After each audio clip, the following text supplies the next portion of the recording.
రాష్ట్ర ఆర్థిక పరిస్థితి చిన్నాభిన్నమైన సమయంలో ప్రభుత్వంపై సమరం చేస్తామని ఉద్యోగ సంఘాల నేతలు ప్రకటించడంపై సీఎం రేవంత్ రెడ్డి మండిపడ్డారు. జీతాలు ఇస్తున్న 98% ప్రజలపై సమరం చేస్తారా అని నిలదీశారు. గత ప్రభుత్వం చేసిన ఆర్థిక విధ్వంసంతో దేశంలో ఎక్కడా అప్పు పుట్టడం లేదన్నారు. తనను కోసినా ఇంతకు మించి ఆదాయం వచ్చే పరిస్థితి లేదన్నారు. ప్రజలకు సంక్షేమ పథకాలు రాకుంటే బాధపడాల్సిన ప్రతిపక్ష నేత ఫెయిల్ అంటూ పైశాచిక ఆనందం పొందుతున్నారని కేసీఆర్ను ఉద్దేశించి విమర్శించారు. హైదరాబాద్లో ఓ ఛానల్ నిర్వహించిన అవార్డుల కార్యక్రమంలో పాల్గొన్న సీఎం రేవంత్ రెడ్డి రాష్ట్ర పోలీసులు సరిహద్దుల్లో సైనికుల శాంతి భద్రతలను పరిరక్షిస్తున్నారని కొనియాడారు. ఫలితంగానే తెలంగాణ ప్రపంచ స్థాయి పెట్టుబడులను ఆకర్షిస్తోందని తెలిపారు. ఆర్టీసీ ఉద్యోగుల సమ్మె నోటీసు, పలు సమస్యలపై ప్రభుత్వ ఉద్యోగులు పోరాటం చేస్తామన్న ప్రకటనలపై ముఖ్యమంత్రి రేవంత్ రెడ్డి తీవ్ర స్థాయిలో మండిపడ్డారు. ప్రజాప్రతినిధులు, ఉద్యోగులు కలిస్తేనే ప్రభుత్వమని స్పష్టం చేశారు. రాష్ట్ర ఆర్థిక పరిస్థితి సంక్లిష్టంగా ఉన్న సమయంలో బాధ్యత లేకుండా సమరం చేస్తామని ఉద్యోగ సంఘాలు ప్రకటించడం ఏమిటని సీఎం ప్రశ్నించారు. ఈ రోజు మీరు ప్రకటించిన సమరం 98% ప్రజల మీద నేను అడగదలుచుకున్న ఉద్యోగ సంఘస్థులు. ఇవాళ ప్రతి ఉద్యోగి 10 సంవత్సరాలు తెలంగాణ రాష్ట్రంలో ఏనాడు మొదటి తారీఖు నాడు జీతాలు తీసుకోవాలి. ఇక్కడనే మీరున్నారు. మీరు ఒక్కసారి ఆలోచన చేయండి, గుండెల మీద చేయి పెట్టుకొని. మరి మీరందరూ ప్రభుత్వంలో భాగస్వాములు, ప్రజలకు జవాబుదారీగా ఉండాల్సిన వాళ్ళు, ప్రజల కష్టాలు ఉన్నప్పుడు ప్రజలను ఆదుకోవాల్సిన వాళ్ళు, ప్రభుత్వం ఆర్థిక ఇబ్బందులు ఉన్నప్పుడు సహకరించాల్సిన ఉద్యోగ సంఘాల నాయకులు ఈరోజు సమరం అని ప్రకటిస్తారు. ఎవరి మీద సమరం చేస్తారు? ఎవరిని మీరు ఈరోజు ఎవరిని నిందించదలుచుకున్నారు? ఎవరిని కొట్టదలుచుకున్నారు? ఎవరి మీద మీరు యుద్ధం ప్రకటిస్తున్నారని నేను సంఘాల నాయకులను అడగదలుచుకున్నా.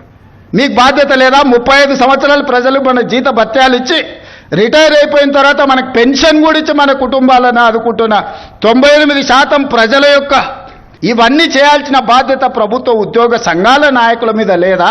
ప్రజాప్రతినిధుల మీద మాత్రమే ఉన్నదా? తనను కోసిన 18,500 కోట్లకు మించి ఆదాయం లేదని సీఎం వ్యాఖ్యానించారు. ఏ సంక్షేమ పథకాన్ని ఆపి జీతాలు పెంచుకుంటారో చెప్పాలని ఉద్యోగులను ప్రశ్నించారు. నన్ను కోసినా కూడా 18,500 కోట్ల రూపాయల కంటే ఎక్కువ ఆదాయం లేదు. ఏం చేస్తారా నన్ను? చెప్పురు ఉద్యోగ సంఘాల నాయకులను అడుగుతున్నా. ఏం చేస్తారు? నన్ను కోసుకుంటే తింటారా? వండుకొని తింటారా? ఏం చేస్తారు? లేదు, ఉన్నదే 18,500 కోట్లు. ఎట్లా వంచుదామో చెప్పండి. ఏది ఆపమంటారో చెప్పండి. వృద్ధాప్య పెన్షన్లు ఆపమంటారా? ఉచిత కరెంట్ ఆపమంటారా? షాదీ ముబారక్ ఆపమంటారా? ఏ ఆపమంటారో చెప్పండి. ఏది ఆపుతారో ప్రజలకు చెప్పండి. అయ్యా మీది ఆపేసి మేము బోనసులు తీసుకుంటాం, మేము జీతాలు పెంచుకుంటాం, మేము దినంగా మిగిలితేనే మీకు ఇస్తాం రైతు ప్రజలకు చెప్తా అంటే చెప్పండి. బహిరంగ సభ ఏర్పాటు చేద్దాం, 10 లక్షల మందిని చేస్తా. ఉద్యోగ సంఘాల నాయకులు మాట్లాడండి, మేము ఈ చిట్టి ఇచ్చిన ముఖ్యమంత్రికి దీని ప్రకారం పరిపాలన జరుగుతుంది అనేది ఇదొక మార్గం. లేదంటే 100 రూపాయలు ఉన్న పెట్రోల్ 200 చేద్దామా చెప్పురి. ధరలు పెంచకుండా, ఉన్న పథకాలను ఆపకుండా కొత్త కోరికలు నెరవేరవు. కొత్త కోరికలు కోరుకొని మనము నిరసనలో, ధర్నాలో, దీక్షలో, బందో చేస్తే ఉన్న వ్యవస్థ కూడా కుప్పగూలుతుంది. ఉన్నది కుప్పగూల్చుకుంటే ఇంకా మళ్ళీ తిరిగి తేరుకోవడానికి కూడా ఇంకేం లేదు. ఇంకో దివాలా రాష్ట్రంగా మనం మారుతాము. కొత్తగా అప్పులు తెచ్చి ఉద్యోగుల కోరికలు నెరవేరుద్దామన్నా ఆ పరిస్థితి కూడా లేదని సీఎం నిస్సహాయత వ్యక్తం చేశారు. ఈ విషయాన్ని ఉద్యోగులు అర్థం చేసుకోవాలని కోరారు. ఒక కుటుంబం విచ్ఛిన్నమైపోయి, చిన్నాభిన్నమైపోయి ఆర్థికంగా పూర్తిగా దివాలా తీస్తే ఎట్లుంటుందో తెలంగాణ రాష్ట్ర ప్రభుత్వం యొక్క ఆర్థిక వ్యవస్థ అట్లనే ఉంది. ఎవరికైనా అనుమానం ఉంటే ఉన్న అన్ని లెక్కలు బహిరంగంగా చెప్తా. రాష్ట్రం ఆర్థికంగా బాగా లేదు, అప్పు పుడతలేదు, అనా పైసా ఎవడు ఇస్తలేడు. ఎవరినైనా కలవడానికి పోతే బ్యాంకర్లు దొంగలను చూసినట్టు చూస్తున్నారు తెలంగాణ రాష్ట్ర ప్రతినిధులను. ఎవడు ఢిల్లీకి పోతే అపాయింట్మెంట్ కూడా ఇస్తలేడు, వీడు వస్తే చెప్పులు కూడా ఎత్తుకపోతాడేమో అన్నట్టుగా ఆ పరిస్థితి ఉంది దేశం ముందల. అప్పు పుడితే నేను కూడా ఏదో ఒకటి చేసి తెచ్చిచ్చేటను. అప్పు పుట్టట్లేదు, ఎవడు బజార్లో నమ్మడం లేదు. స్వీయ నియంత్రణనే దీనికి పరిష్కారము.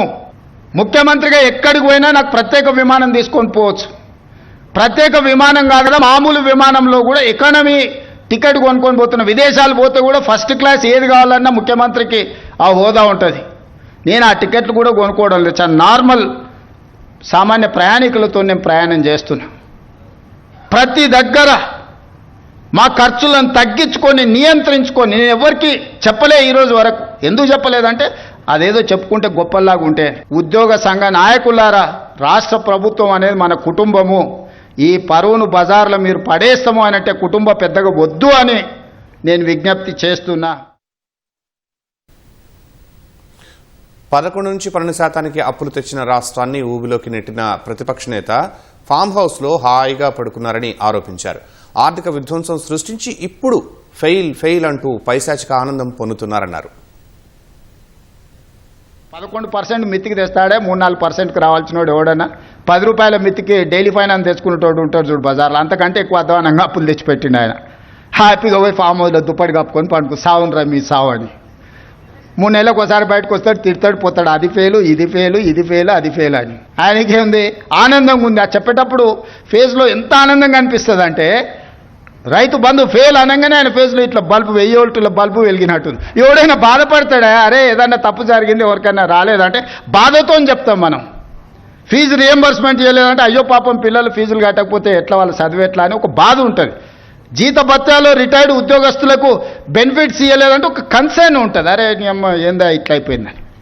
వారి ఫెయిల్ చూడండి, ఫెయిల్ చెప్పేటప్పుడు ఇది ఫెయిల్, ప్రతి ఫెయిల్ వెనకాల ఒక 1000 వోల్టుల బల్బు వెలిగినట్టు వెలుగుతుంది ఆయన ఫేసు. ఏం పైశాచిక ఆనందము! ఈ విధ్వంసం మీరు చేసిందే కదా, ఈ ఆర్థిక విధ్వంసము. మరి నువ్వెట్లా ఇవన్నీ హామీలు ఇచ్చినావు అని ఒక ఆయన అడిగాడు. 3 లక్షల కోట్ల అప్పు ఉంది, ప్రతి సంవత్సరం 3 లక్షల కోట్ల ఆదాయం ఉందని బడ్జెట్ పెట్టాడు. 3 లక్షల కోట్ల అప్పు ఉండి 3 లక్షల కోట్ల ఆదాయం ఉంటే ఓసి ఇదెంత సంసారం చక్కదిద్దొచ్చని నేను అనుకున్నా. తీరా చూస్తే 3 లక్షల కోట్ల ఆదాయం లేదు, ఆదాయం 2 లక్షల కోట్లు ఉంది, అప్పేమో 8 లక్షల కోట్లు ఉంది. ఇక చెప్పురు మీరు అందరు కూడా చదువుకున్నారు.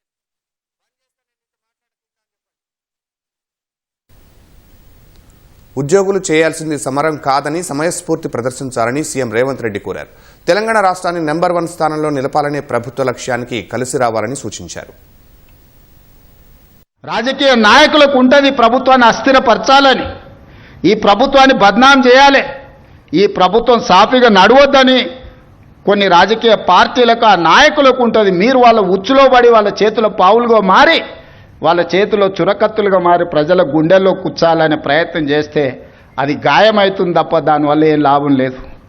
సమరం కాదు ఇప్పుడు కావాల్సింది, సమయస్ఫూర్తి కావాలి. రాష్ట్రాన్ని ముందుకు నడిపించాలంటే చిత్తశుద్ధి కావాలి, పట్టుదల కావాలి, కష్టం కావాలి.